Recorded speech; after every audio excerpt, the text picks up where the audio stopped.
This episode's shoutout goes to Christensen Arts. Leave a comment down below to have a chance for a shoutout in the next episode. Make sure you're subscribed.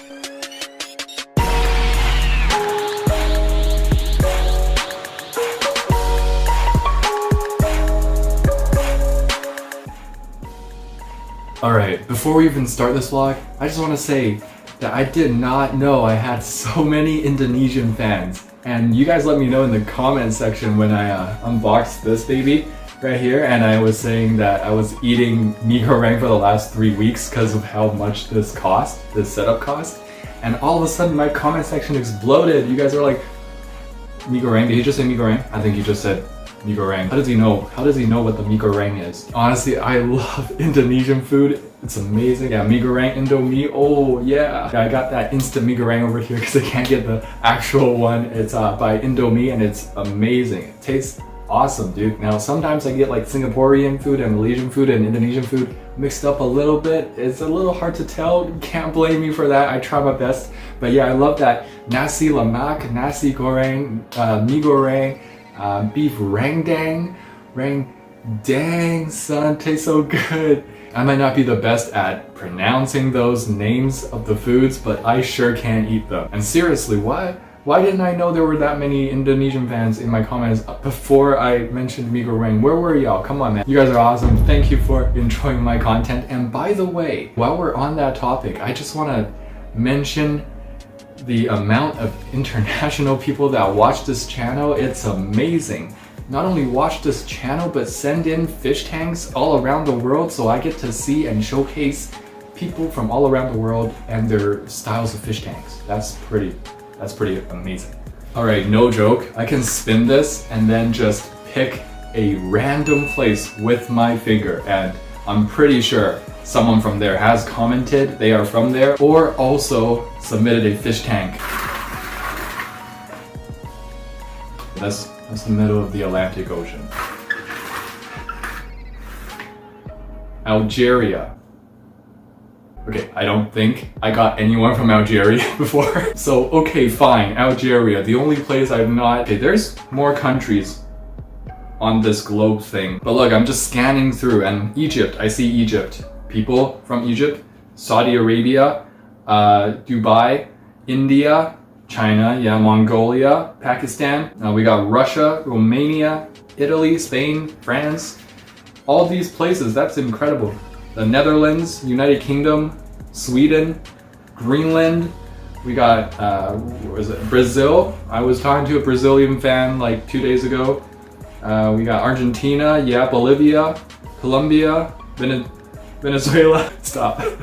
Mexico, everywhere in Mexico, there's so many different places. They're like, I'm from this city. I'm like, I have no idea. Sounds cool though. Wish I knew Spanish. All over United States, just all the states.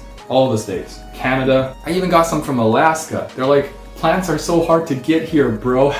Where do you order them? I'm like, I'm sorry, I can't help you. I don't know. Yeah, it must be hard up there. Like, it's so cold. I can't imagine the fish tank hobby to be a very heavy-hitting hobby in somewhere like Alaska. You guys can prove me wrong though. We got Japan, Korea, everywhere, Indonesia, like I was saying, Australia, of course, Austria. They just sound the same, so I put them together. Thailand. We got people from Turkey, Kazakhstan sending me tanks. I got a tank from Cape Town. I got a tank from Hong Kong, Taiwan, Ethiopia, Nigeria. Like, this is incredible.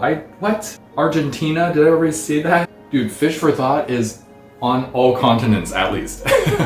That's how much I can say for now, with certainty. I don't think I got a fish tank from Madagascar, but you know, New Zealand, that's pretty cool. I got some fish tanks from New Zealand. Some what do they call themselves? Kiwis? Something cute like that. I think I even got Tasmanian fish tank. I mean, this is amazing, but I think I'm going to stop it here. This is not the whole vlog, okay? Yeah, super encouraging. Really wanted to say this for a long time, that there's so many of you around the world. Yeah, anyway, let's get started with the vlog. Let's go. Alright, today's main thing that we're gonna try to do is take care of this surface scum. Now, I have made a video on surface scum in other tanks, or to solve surface scum. Like in this tank I used, for example, and we used a cup, and we basically just sucked all the surface scum into the cup whenever we see a lot of surface scum built up. So maybe every week or every 2 weeks. But this tank is a little bit bigger. and I want to automate that process without having to set up a canister filter and use a surface skimmer. So that is the tricky part of this thing. So yeah, all this yucky stuff, look at that. If you guys don't know, if you guys missed my other video, this is basically just excess biological material like proteins that gather up in the surface, so it's perfectly safe even though it looks kind of oily and stuff. So no, if your fish tank is close to a kitchen, that's not why. It's not because there's cooking oil going into your fish tank. It's just biological stuff. And no, it doesn't have to be because your fish tank is overstocked, because, I mean, look, I have yet to put anything in this tank yet because this is still cycling. And by the way, look at this. The bacteria that was covering all the wood has just bunched up into a small little ball. Same thing with this one here. And there's still some that are still spread out around the wood. And the Jao fern has not grown enough to cover the white Gorilla Glue yet. That one is doing better. It's covering up the glue a little bit more. I put some fillers in here just to suck up some excess nitrates for the time being. Look at that hydrocaudo. Oh yeah, opening up. That's great. But yeah, now you guys might be wondering, how are you going to do this without the canister filter and installing a surface skimmer? Well, I'm going to do a DIY surface skimmer using this Tetra Whisper filter. So I got two parts here. I got one is dripping. This is from the bent part of a odor filter that I had. The one that, you know, this part goes into the filter, this part leads into your fish tank.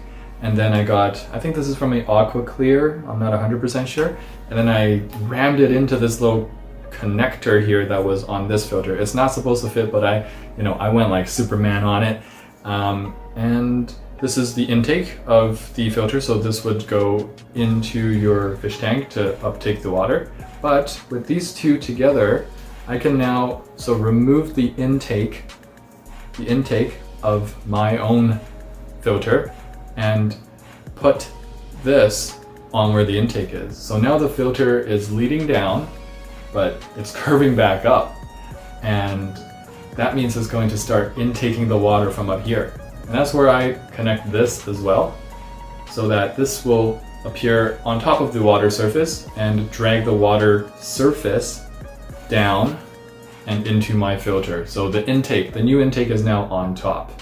Whereas before, the intake, like a normal filter, hang on the back filter, would be down here. Okay, I've unplugged the filter and I've taken it out, and it's time to remove this little knob. Oh, it's actually an extendable knob. That's pretty cool. I didn't know about that until now. But we don't want to extend it, we want to remove it.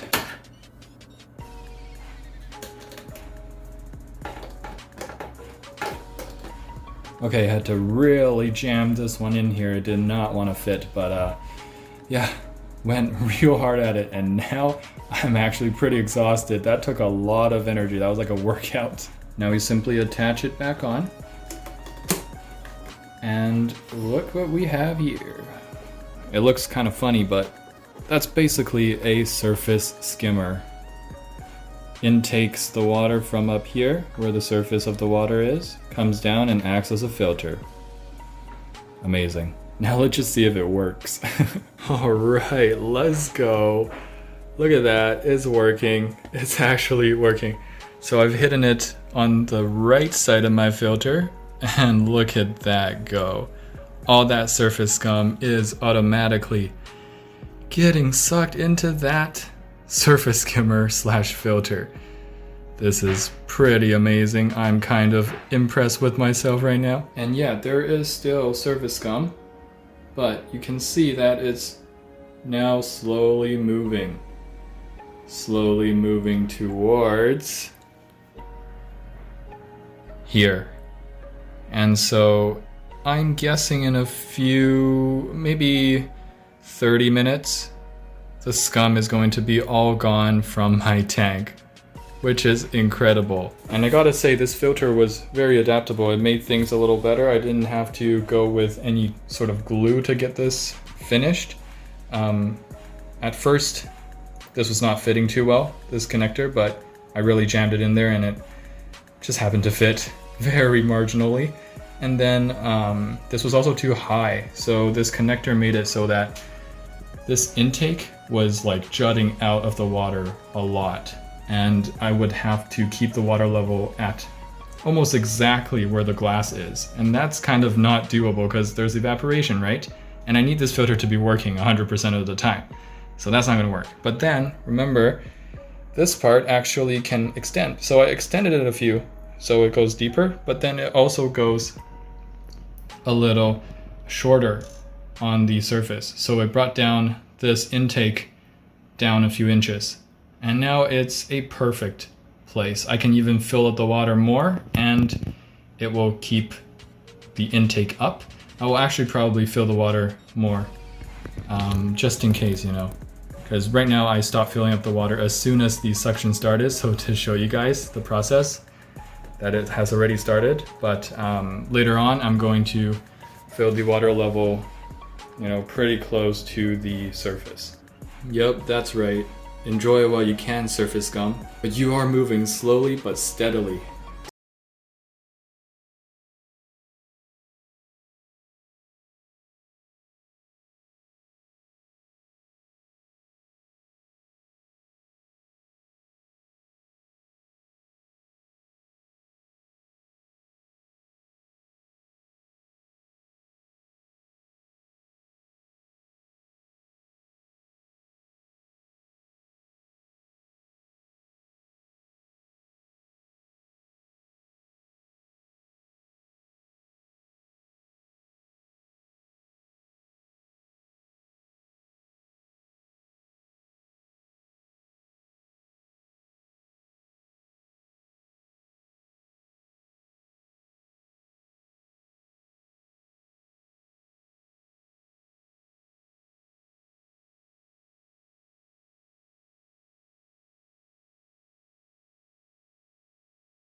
Into this new session that I have in mind. I'm going to be reviewing some fish tanks because you guys been telling me forever I don't do this enough on fish tank review and I need more fish tank review. So here's a bit of middle that we can both kind of come together for.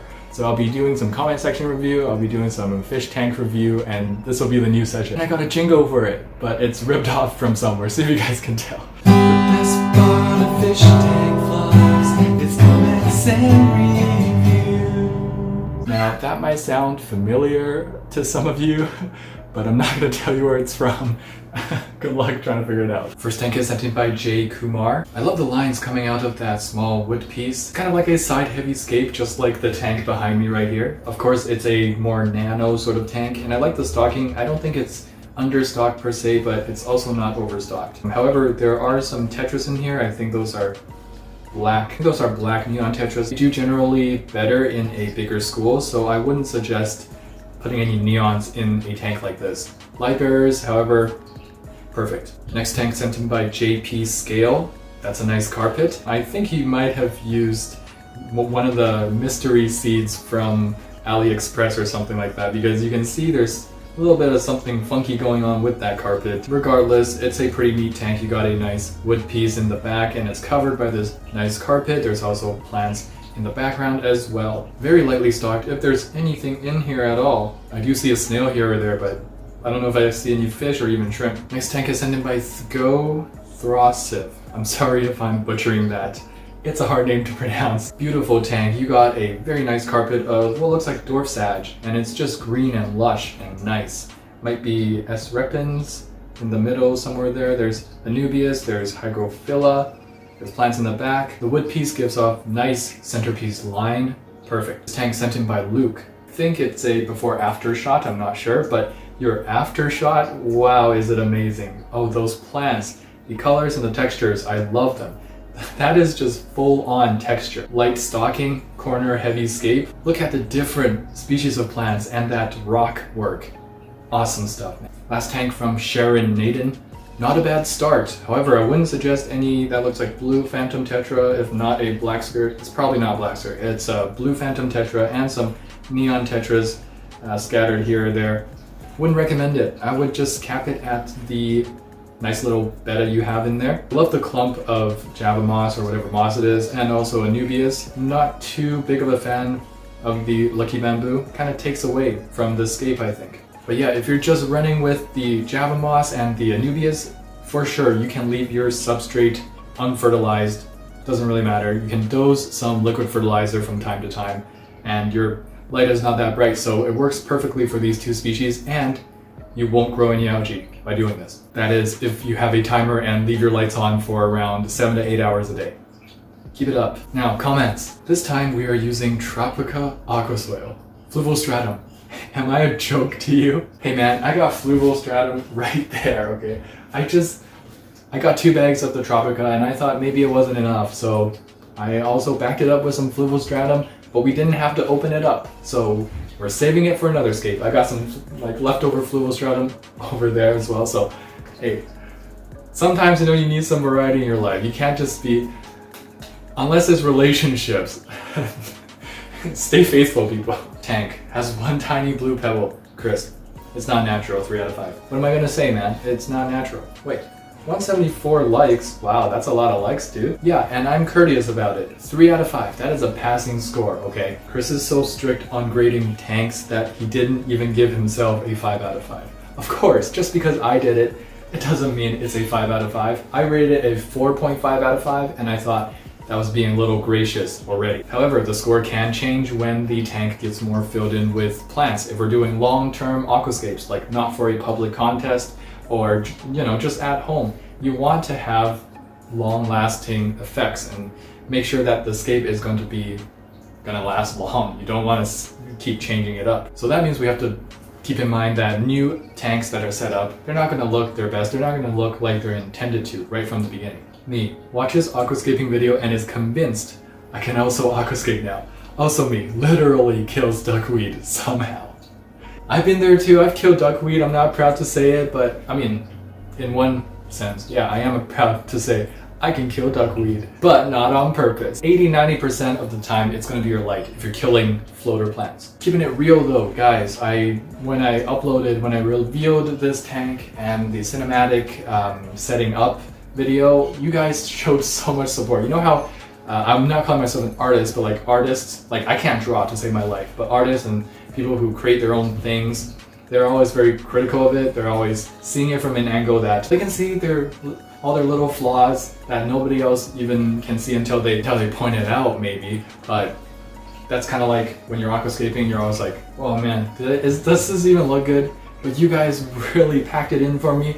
You guys are very encouraging, and pretty much, I mean, I didn't get any hate. I can't say I've got any hate. That's very rare on any public space, including the YouTube comment section. That's amazing. Now, it has been just under 30 minutes and the water is legit crystal clear now.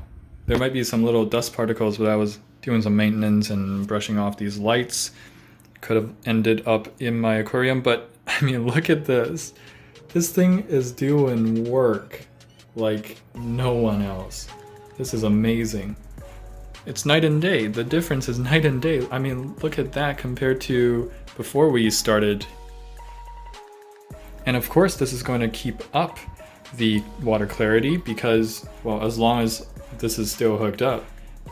Of course, if you convert back to the normal filter, then yeah, it's going to start collecting again, but as long as we have that running, just like a normal filter does, it's going to keep it up with no extra or additional cost or anything. Now, this isn't actually the cleanest, the most crystal clean water because there's brown diatoms everywhere and other bits of algae and bacteria because this is still a fairly new tank. It might not seem like that because I probably am uploading this a little bit later after the Scape, but yeah, this update is not a week from when I scaped this tank yet. During one of the water changes, a piece of hydrocotto floated up. I didn't plant it well enough, and then I just plopped him over there. It's not planted in. You don't actually have to plant this species. You can just keep the hydrocaudo floating and it might actually creep around the surface. You can train it to either like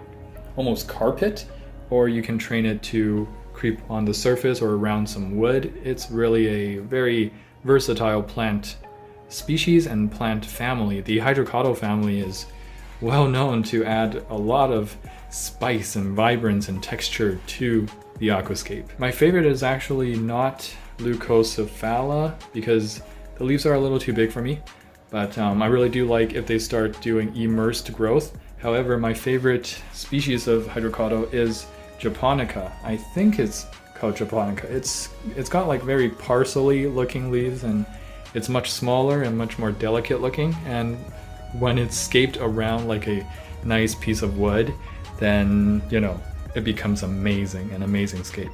Look at all this Hygrophila pinnatophyta growing in. There's some dying leaves, there's some melt back, but there's also a whole bunch of new growth here and there.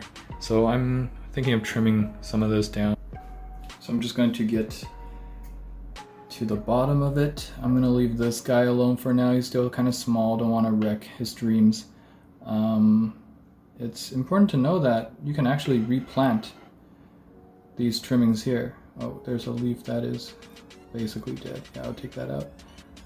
Yeah, you can replant what I'm about to trim off, but I